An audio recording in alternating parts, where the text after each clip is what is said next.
Hello and welcome to Falcon Physician Review's Pharmacology online section for USMLE Step 1. My name is Mike Broman. I have a PhD in pharmacology and I'm a cardiology fellow. This first section is entitled Principles of Pharmacology. In this section we'll be going over pharmacokinetics and many other topics that are similar to many types of drugs you'll be seeing in this section. Just some basic practical points for Step 1 before we get started. Step 1 of the boards will only use generic drug names, so it's very important that you remember not only the trade name of the drug for your future practice, but as well as the generic name.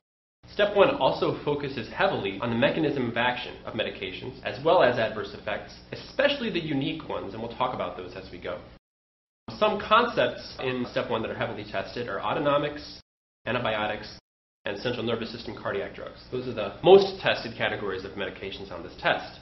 There are some areas that are becoming more and more popular for questions on the test, and that includes organisms that are antibiotic resistant, drug-drug interactions, as well as pharmacogenomics, which is genetic variation of drug response, and we'll talk a little bit about those as we go.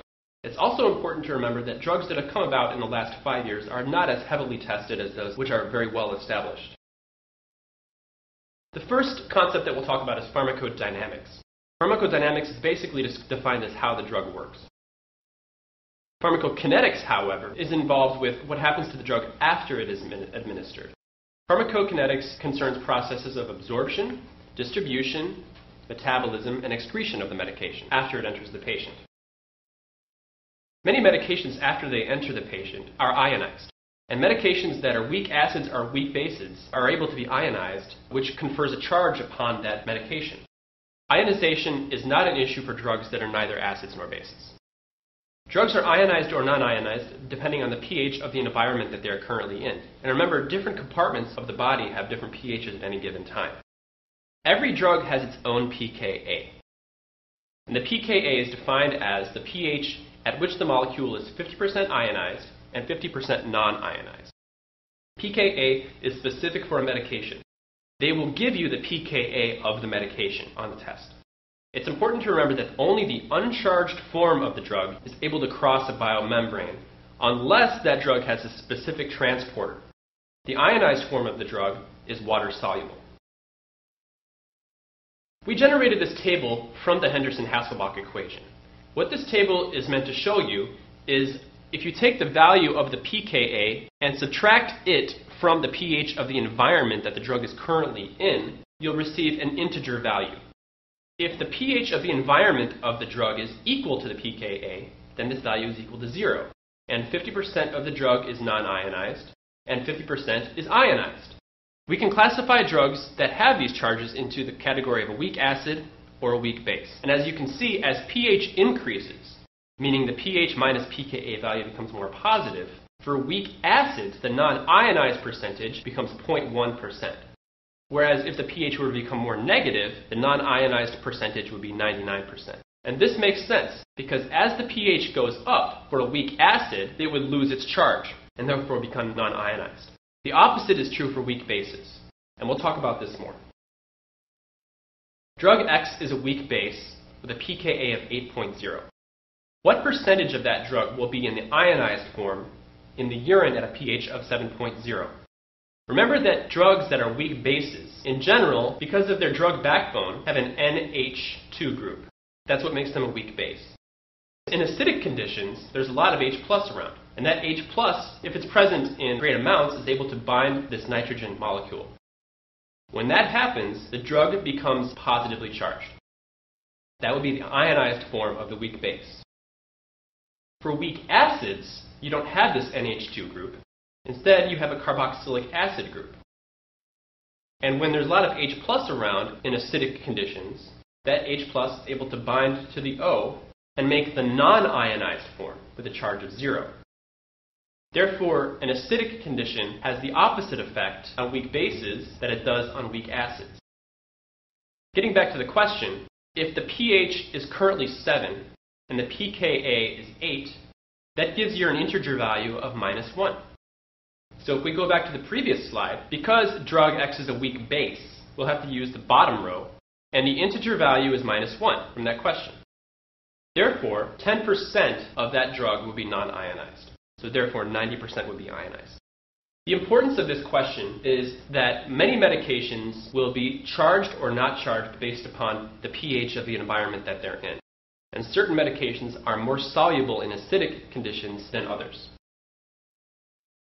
Local anesthetics, for example, are weak bases. For example, this would include lidocaine. Their pKa values are approximately 8 to 9. At a physiologic pH of 7, about 1 to 10% of the molecules will be non-ionized and able to cross into the nerve to do their job. But in an infected tissue, where sometimes the pH can become much lower, more acidic, less than 0.1% of the molecules will be non-ionized, making it very water-soluble, not able to cross the nerve membrane, and that tissue would be difficult to anesthetize. So some key points on ionization and renal clearance. Both ionized and non-ionized forms of drugs are able to get into the glomerulus, into the kidney, and into the bloodstream. But only the non-ionized forms, meaning the forms that are not charged, can passively diffuse back across the renal tubule membranes and into the venous circulation. Ionized forms of drugs are trapped in the filtrate and are therefore excreted into the urine. We take advantage of this in managing some drug overdoses that we will talk about. Alkalinization of the urine is a concept that we commonly use in the emergency room. By giving a patient sodium bicarbonate, we can increase the ionization of weak acids. Any drug that's a weak acid, if you give the patient sodium bicarb, we will increase the renal elimination of that medication, which is very important in managing aspirin overdose. We're also able to remove elevated levels of uric acid from patients that are having gout crisis, or tumor blast crisis, or tumor lysis syndrome. We can acidify the urine, for example, with cranberry juice, which will increase the ionization of weak bases and increase their renal elimination. However, this method is very rarely used clinically. Absorption of drugs concerns the processes of entry of the drug into the circulation from where it's administered. There are many different routes of absorption. Some routes are better than others for certain medications. The most commonly given route is obviously the oral route. We can also do parenteral, meaning outside the enteral system or the GI system, using intravenous, intramuscular, or intranasal passageways. We can give some medications rectally or sublingually, subcutaneously, or also into the cerebrospinal fluid or intrathecally. The first pass effect is defined as the ability of the liver to degrade medications when they are given through the oral and the rectal routes. Both of these routes lead to the drug hitting the liver through the portal vein first. Obviously, the oral route causes much more of a first pass effect than the rectal route. The rectum is supplied by both systemic veins and by portal veins. Therefore, only about half of the medications that are administered per rectum enter the portal system and are therefore distributed to the liver. However, for orally administered medications, almost 100% of those medications will reach the liver. The liver, because of its positioning, is able to metabolize medications before they reach the systemic circulation. This brings about the concept of bioavailability. Bioavailability is the percentage of the drug given that reaches the systemic circulation following oral administration. In order to determine bioavailability, we use the area under the curve. That's what AUC stands for, area under the curve. If the drug were to be injected directly into the bloodstream, we would consider that to be the AUC injected. If we were to give the drug orally, obviously the area under the curve for that drug would be lower because the liver is able to metabolize the drug before it reaches the systemic circulation. The bioavailability is defined as the area under the curve orally divided by the area under the curve injected times 100. If a drug is bioequivalent, then the two formulations of the same compound, one, for example, being a brand name drug and another one being the generic form of the drug, if they have the same bioavailability and the same rate of absorption, they are considered bioequivalent. For drugs with a low therapeutic index, meaning medications that it's very easy to become toxic on, for example, warfarin and digoxin, it's best to stay with the same formulation, meaning if the patient takes a generic form, they should stay on the generic form and not switch to the brand name. Because even between the generic and the brand name, you can still have some major differences. Some drugs will interact with certain foods and drinks that the patient will consume. The classic example of absorption and drug-food interactions would be reduction of tetracycline absorption, which is an antibiotic, by milk or antacids. Tetracycline, because of its structure, is able to chelate cations, such as calcium, magnesium, or aluminum. And when this happens, the complex is non-absorbable. So therefore, patients that are taking tetracycline should not take milk or antacids along with their medication. Another example is patients that are taking warfarin should not use bile acid binding resins, such as cholestyramine.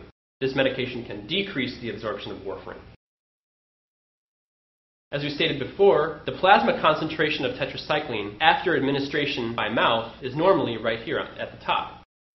However, when patients are drinking milk or antacids along with the tetracycline, the concentration can be severely diminished, and this can lead to the medication not working properly.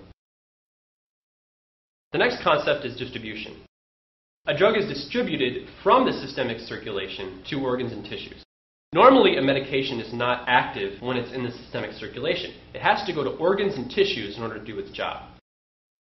This distribution is influenced by many factors, including the ability of the drug to permeate the membrane barrier, the solubility of the medication, and we've already touched on this in terms of ionization, the rate of the blood flow to the target tissue.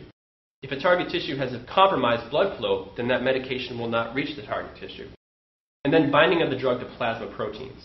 A drug that is very highly plasma protein bound will have a difficult time reaching target tissues as compared to a drug that is freely floating in the plasma.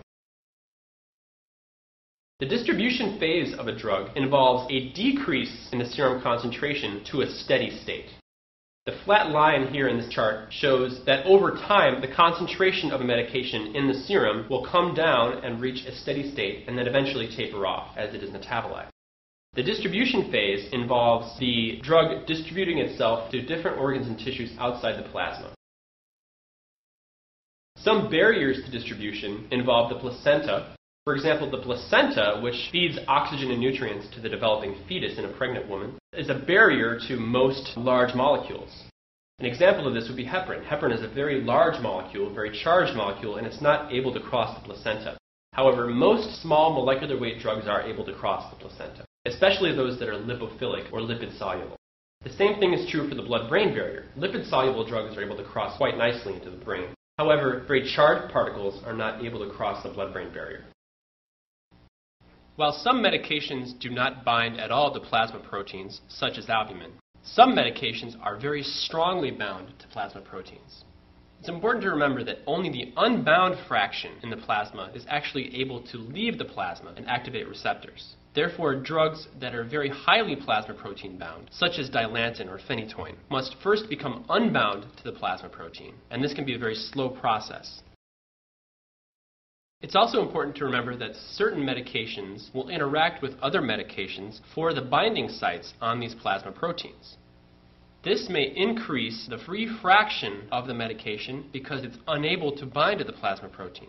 For example, some sulfa drugs or sulfonamides can displace unconjugated bilirubin, which is not a drug, but it is a chemical found in the blood, from plasma protein binding sites, which will increase the risk of neonatal hyperbilirubinemia or kernicterus. Aspirin is also able to displace warfarin or Coumadin from plasma protein binding sites, which is the reason that many of these medications are not commonly given together. For example, Coumadin and aspirin are not usually given together. The concept of volume of distribution, which is a false value, is an apparent volume of distribution. Remember, this is not a real volume, but an apparent volume. It's a pharmacokinetic parameter that correlates the dose that's given with the resultant plasma level. Every drug has its own volume of distribution, and this value will be given to you on the test. A lot of times the volume of distribution will be liters per kilogram, and they will give you the kilograms of the patient. So you will be able to calculate the volume of distribution, or they will simply give it to you on the test. The volume of distribution is simply the dose that's given to the patient, let's say it's 100 milligrams, over the concentration at time 0. This should be a steady state concentration, meaning after the drug has had time to distribute. The concept of volume of distribution is shown here. If you have drug A and you give it to a certain volume, it's the amount of the drug that you gave over the volume that's apparently in. As we rearrange this formula, the volume of distribution, which is here, is equal to the dose divided by the concentration in the blood measured at the steady state. Why is volume of distribution important? Remember that volume of distribution, which is expressed either as a unit of volume or volume over weight, is important for dosing medications. We can calculate the volume of distribution by using the dose if we know the plasma concentration after the patient receives the dose. For some medications, the calculated volume of distribution corresponds to the compartment that the drug distributes into. For example, for a 70 kilogram person, the plasma compartment is equal to 3 liters of water, whereas the whole blood compartment is equal to 5 liters of water, because the whole blood compartment also involves the red blood cells and the white blood cells, which take up volume in and of themselves. The extracellular fluid compartment, which also involves tissue fluid, is 12 to 14 liters, and the total body water compartment is equal to 40 or 42 liters. If a medication is able to enter only the plasma compartment, then its volume of distribution will be approximately 3 liters. Whereas if the medication is able to get into the entire total body water compartment, then its volume of distribution will equal approximately 40 liters. Here are some examples of selected drugs. For example, heparin, which is able to enter the plasma compartment, the volume of distribution is 3 liters. For warfarin, which is able to get into the entire blood compartment, its volume of distribution is 5 liters. For theophylline, the volume of distribution is 12 to 14 liters. And for ethanol, or drinking alcohol, the total body water is involved, and therefore the volume of distribution is quite high. And the reason this is so is because ethanol is a very small drug that goes easily into all water compartments.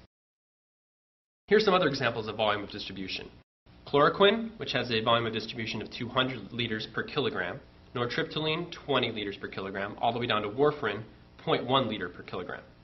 Drugs with very high apparent volume of distribution bind extensively in tissues. Because the drug has a small amount left in the plasma, it makes it appear or look like the drug has distributed into a very large volume of water, whereas in actuality, it's bound to tissues, and therefore the plasma concentration is very low, which will raise the volume of distribution.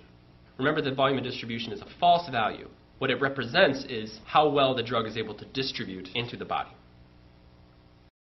An important concept for the boards as well is redistribution of medications that are lipid soluble. A perfect example of this would be the intravenous general anesthetics. This concept is seen with especially medications such as thiopental and propofol, which are the most commonly given intravenous general anesthetics. These medications work by first distributing to organs with high blood flow, such as the brain, and this is generally considered the target tissue for these IV anesthetics. After the medication has distributed to the organs with a high blood flow, the medications then will redistribute to other tissues, such as muscle and fat.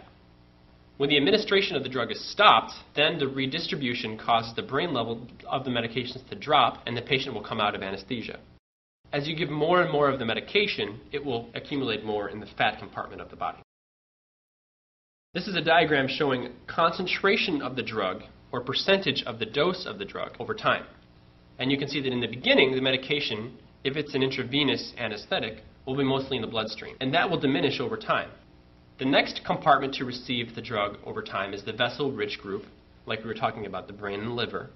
The next compartment to receive the drug is the muscle group, and then after that, the fat-rich group will take over for the medication. Certain medications, such as thiopental, have a hangover effect, quote-unquote. As the drug leaches out of the tissue depot, that can take a long time, and therefore patients that are obese or have a high fat component will have a more difficult time coming out of anesthesia with propofol and thiopental because of the accumulated drug in the adipose tissue. And you can see here over time, after thiopental is stopped, the plasma levels will drop quickly, and yet over time will slow down because this represents the drug coming out of the fat compartment back into the plasma. This is the last slide in the section. This is the last slide in the section.